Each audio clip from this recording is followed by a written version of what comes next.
बिस्मिल्लाहिर्रहमानिर्रहीम। ये ईमेल पुणे से ही एक साहब ने उनका अपना पर्सनल मसला लिखे है। मैं नाम नहीं बोलूँगा क्योंकि मसला मैंने पूरा पढ़ लिया हूँ, तो मेरे समझ में आ गया है कि ये उनका अपना पर्सनल मसला है, तो नाम बताना मुनासिब नहीं। और हम भी इस चीज़ को मुनासिब नहीं समझते हैं कि लोग अगर कोई पर्सनल इस किस्म का मसला पूछे तो उनका नाम या उनके बारे में जो है डिटेल्स में बताए। बहरहाल जो भी है, हमारे एक पूना के ही साथी है, उन्होंने लिखे है, मौलाना मेरे अब्बा के काम में रुकावटें बहुत आ रही है। अल्हम्दुलिल्लाह 6-7 साल पहले सब बेहतर था, फिर हमारे घर पे तावीज़ मिला जिस पर मेरे अब्बा का नाम था। हमें इतना इल्म नहीं है, पर पूछताछ किए तो बहुत लोगों ने और मौलाना ने कहा कि काला जादू हुआ है। उस वक्त से बने बनाए काम बिगड़ जाते हैं। अब्बा के बहुत परेशानी चालू है। मेरी अम्मी का भी इंतकाल हो गया और हमारे घर वालों का ये मानना है कि बेशक मौत तो अल्लाह ताला की मर्ज़ी पर है, ये भी जादू की वजह है। कुछ सिचुएशन ऐसे है कि हमें ननिहाल वालों पे शक है। हमने बहुत कोशिश करी, कुछ मुसलमानों के बातों में आकर उतारे भी करवाए, पर कुछ नहीं हुए। बस पैसे खाए वो लोगों ने। किसी से सुना था कि रुकिया करो और नमाज के पाबंद बन जाओ, जो कुछ भी है जादू सब ख़त्म हो जाएगा। मैंने बहुत वीडियोस देखे, पर रुकिया कैसे होता है समझ में नहीं आया। आपसे गुजारिश है मुझे ये तरीक़ा बताए या कोई और रास्ता बताए। देखो भाई, जिस भाई ने ये सवाल किया है, मेरा आपसे सवाल, आपका यकीन और ईमान अल्लाह की ज़ात पे है या नहीं है? आपका यकीन और ईमान ये है या नहीं है कि करने धरने वाली ज़ात एक अल्लाह की है? अल्लाह ताला के बग़ैर दुनिया में पत्ता भी नहीं हिलता। अल्लाह तबारक व ताला जो है वो हमारे खालिक है, मालिक है। ये जितनी भी बातें आपने लिखी है ये सब सिर्फ़ इसलिए है क्योंकि हम इंडिया में रहते हैं और ये हमारी इंडियन मेंटालिटी, हम जो हमारे बिरादरान वतन के साथ में रहते हैं, तो हमारा वही मसला है। ईमान के जो अक़ीदे हैं ना, अक़ीदे हम इंडियन मुसलमानों के पक्के नहीं है। खाली इंडिया नहीं बोलूँगा मैं, साथ में आजू बाजू भी एक के जो 2 टुकड़े हैं उनको भी शामिल कर लूँगा, पाकिस्तान, बांग्लादेश और इंडिया।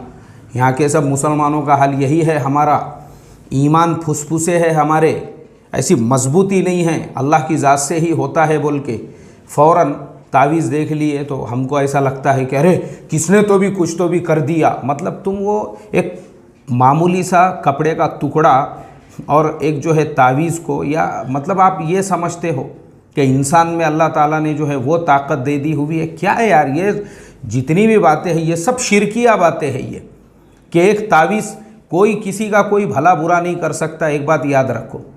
खाली ये तावीज़ मिलने से या वो मिलने से, मैं आपको बताऊं हमारा हाल इतने बुरे हैं, हमारे अक़ीदे। हमारे एक डॉक्टर साहब पढ़े लिखे, हायर एजुकेटेड, 10, 12, 15, 20 डिग्रियां लेके थप्पी लगा दी हुई है उन्होंने। और उन्होंने मेरे से एक दिन कहा, बोले मौलाना एक प्राइवेट मसला है मेरा। मैं बोला क्या मसला है? उन्होंने क्लिनिक खोले नहीं उस दिन, मेरे पास में आए वो पहले सीधा, बहुत प्राइवेट मसला है। मैं बोला अरे भाई बोलो ना क्या मसला है? बोले आप मेरे साथ खामोशी में चलो, मैं आपको अकेले में बताता हूँ। मैं बोला ठीक है चलो। हम लोग गए, उन्होंने इधर उधर देखे, गच्चुप जो है वो क्लिनिक का दरवाज़ा खोले, शटर के कोंडे निकाले, शटर उठा, फिर शटर नीचे लगा दी। हम दोनों जब अंदर चले गए तो मैं बोला भाई डॉक्टर साहब मसला क्या है, क्यों इतने परेशान है? बोले नहीं, किसी ने हॉस्पिटल पे कुछ तो भी करनी कर दिया, बोले इसलिए मैंने आपको लाया हूँ। देखिए बोले मुझे तावीज़ मिला है। मैं बोला बताओ तावीज़ कहाँ पे है? अब उन्होंने मुझे जो बताए ना, तो एक उर्दू की जो किताब रहती बाल भारती की, बचपन में बाल भारती पढ़ते थे ना, बाल भारती की किताब का एक पेज जो है उसको ऐसा कुचुड़ मुचुड़ करके किसने तो भी ऐसा करके उनके शटर के नीचे वो घुस गया हुआ था, बीच में पड़े हुआ। अब वो डॉक्टर साहब थे, बचपन से इंग्लिश स्कूल पढ़े थे, बेचारे को ये भी फ़र्क नहीं था कि उर्दू और अरबी दोनों ज़ुबानों में क्या फ़र्क होता है। उन्होंने उर्दू का पेज देखे, उसको अरबी समझ लिए।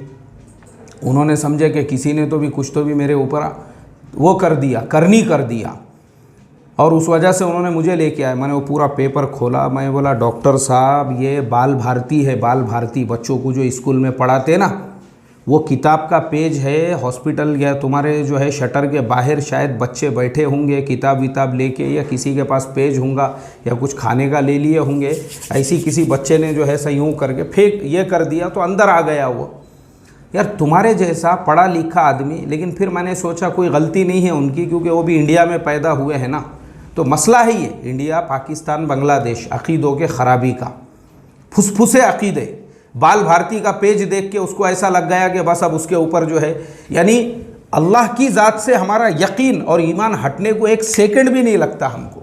खाली उतना देख के उसका यकीन ईमान सब कुछ हट गया अल्लाह की ज़ात से, और भरोसा आ गया कि किसी के अंदर है इतनी ताकत। अरे खुदा के अलावा जो है ये सब बातें आपने लिखे, कुछ नहीं होता ये।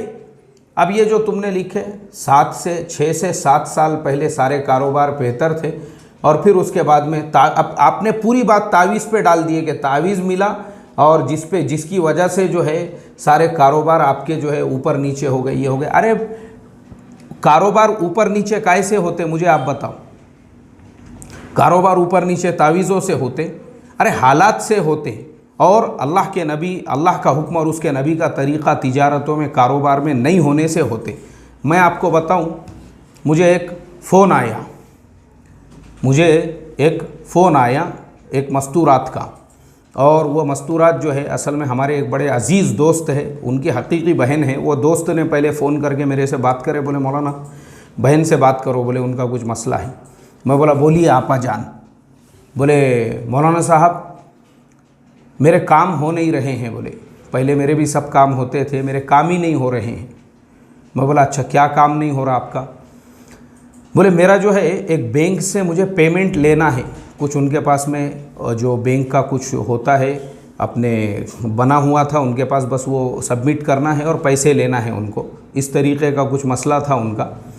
तो मैं बोला काम कैसे नहीं हो रहा आपका? नहीं, बोले क्या है मेरे ऊपर जलने वाले हसद करने वाले बहुत है, ननंद है, भावज है, सास है, ये सब ऐसे जो है ना सब मेरे से पहले से जलते, बोले मेरे ऊपर जलते, मेरे बच्चों के ऊपर जलते, मेरे शोहर के ऊपर जलते, सब जलने वाले हैं बोले। अरे मैं बोला भाई तुम्हारा काम क्या नहीं हो रहा वो बताओ यार, ये ननंद भावज सास का टॉपिक ज़रा रखो बाजू को। बोले वो काम ऐसे नहीं हो रहे कि मैं जब भी बैंक में जाती ना तो बैंक बंद हो जाता, बोले इसलिए मेरे काम नहीं हो रहे। मैं बोला कितने बजे जाते तुम बैंक में? बोले मैं रोज़ 4 बजे जाती हूँ। अब मुझे आप बताओ, अब आप मुझे बताओ, आपा जान 4 बजे बैंक में जा रहे हैं और उनका काम ही नहीं हो रहा है वहाँ पे। अल्लाह हिफाजत फरमाए यार, क्या क्या बोलेंगे अब आप इस बात को? अरे मैं बोला आपा जान बैंक सुबह में 9 बजे खुलता तो 8:30 बजे से लाइन लगा के खड़े रहो बैंक के सामने, और जैसी 9 बजे शटर ओपन हो गया पहला नंबर अपना ही लगाओ बैंक के सामने। क्या काम नहीं होता आपका? जाओ ना। मैं बोला 9 साढ़े 9 बजे सुबह उठ के, और फिर देखो आपका काम कैसे नहीं होता। यार अल्लाह हिफाजत फरमाए। जो बैंक ओपनिंग का टाइम है वो तो ऐसा ही हो गया। एक आदमी रेलवे स्टेशन के ऊपर गाड़ी निकलने के बाद पहुंचे, और फिर वो किसी मौलाना को फ़ोन करके बोले मौलाना किसी ने मेरे ऊपर जो है अमलियात कर दिया। क्यों? नहीं, बोले मैं जब भी स्टेशन पे आता ना गाड़ी से नहीं मिलती, बोले मेरे को। यार अल्लाह रहम फरमाए, ये सब ऐसे मसले हैं। तो हमारा हाल भी यही है। हम तिजारतों में अल्लाह का हुक्म उसके नबी का तरीक़ा लाने की बजाय अरे हम अपने कारोबार सही करें, अपने कारोबार दुरुस्त करें। अब मैं आपको और एक मिसाल देता हूँ। मुझे अभी 3 दिन पहले एक साहब का बम्बई से फ़ोन आया, बोले मौलाना मुझे शेयर ट्रेडिंग में 20 लाख रुपये का लॉस हो गया, और आगे की ट्रेडिंग के लिए मैं आपसे मशवरा करना चाहता हूँ, मैंने क्या करना चाहिए क्योंकि मेरा 20 लाख का नुकसान हो गया हुआ है, बोले मेरा। मैं बोला कैसे नुकसान हो गया तुम्हारा? उन्होंने बताया फ्यूचर ट्रेडिंग वगैरह ऐसे कुछ उन्होंने उल्टी सीधी हरकतें की है जिसकी वजह से। अब मुझे बताओ वही इंसान हरकतें खुद गलत करेगा, खुद गलत हरकतें करेगा, शॉर्ट सेलिंग करेगा और ख़ुद जो है गलत धंधे करके लॉस करके लेगा, और फिर बोलेगा यार किसी ने तो भी मेरे ऊपर अमलियात कर दिया, नींबू हरी मिर्ची कर दिया, तावीज़ कर दिया, नहीं मेरे नाम का मिला था मुझे। अरे भाई तू तेरे कारोबार को दुरुस्त करना। शेयर मार्केट में लाखों लोग पैसा कमा रहे हैं, तेरा नुकसान हुआ इसलिए क्योंकि तूने गैर शरई तरीक़े से, हराम तरीक़े से तिजारत किया। तो कैसा है ये जितनी बातें आपने लिखी हुई है ये सिर्फ़ अक़ीदे के कमज़ोरी की वजह से, इसके अलावा कुछ नहीं है। अब एक साहब मेरे को मस्जिद में मिले, मेरे मस्जिद में, और मिलने के बाद में मेरे को कहने लगे, बोले मौलाना, बोले मेरी गाड़ी का जो है ना हर 2-4 दिन को 8 दिन को ऐसा ये हो रहा, बोले मेरे गाड़ी का एक्सीडेंट हो जा रहा है या किसी को धक्का लग रहा है या ऐसा कुछ हो रहा, क्योंकि पिछले 1 महीने में ऐसा 3 मरतबा हो गया। बोले तो मेरे को लग रहा किसी ने कुछ तो भी अमल अमलियात कर दिया। मैंने उनको बोला कि पिछले 1 महीने में मेरी भी गाड़ी का 4 मरतबा हो गया, एक ने तो पूरा ला के ठोक दिया मेरे गाड़ी को, मगर फिर भी मैं ज़िंदा हूँ अल्हम्दुलिल्लाह। कई मरतबा होता, मैं बोला उसमें गलती जो है ना कभी सामने वाले की रहती, कभी अपनी रहती। नहीं बोले वो मेरे ऊपर किसी ने तो भी कुछ कर दिया होगा। ये हाल है उम्मत का, खुद गाड़ी गलत चला के ठोक दे रहे एक दूसरे को और फिर बोल रहे कि नहीं किसी ने तो भी कुछ तो भी कर दिया होगा।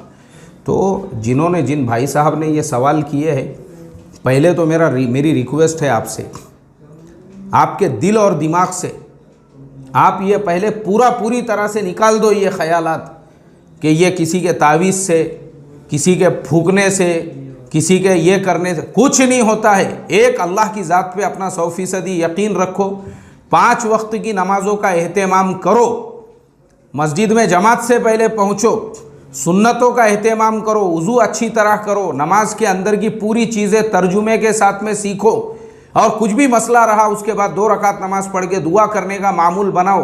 घरों में से खुराफात ख़त्म करो, अपने कारोबार में, तिजारत में, लेन देन में, व्यवहार में अल्लाह का हुक्म, उसका नबी का तरीक़ा लाओ।